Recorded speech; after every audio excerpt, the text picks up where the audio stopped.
શ્રી ખોડિયાર ગરબી મંડળ દ્વારા નવરાત્રીનું ભવ્ય આયોજન કરવામાં આવ્યું હતું. રાજકોટના પુનિતનગર વિસ્તારના 80 ફૂટના રોડ ઉપર ખોડલ ચોક નજીક ગોવિંદ રત્ન ગ્રીન સિટી શેરી નંબર 3 ખાતે યોજાયેલ આ ગરબી મંડળમાં કુલ 75 બાળકો ઉત્સાહભેર ગરબા રમી રહ્યા હતા.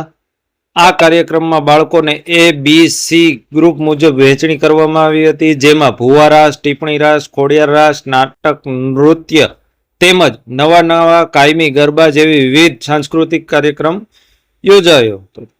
વિશેષ દરેક બાળકીઓને કાયમી ગોયણી તેમજ જમવાનું અને નાસ્તાની વ્યવસ્થા પણ સાથે કરવામાં આવી હતી. આયોજક મંડળ દ્વારા જણાવ્યા મુજબ બાળકોને સાંસ્કૃતિક જાગૃતિ અને પરંપરાગત ઉત્સાહ પ્રત્યે ઉમંગ વધે તે હેતુથી આ ભવ્ય આયોજન કરવામાં આવ્યું હતું.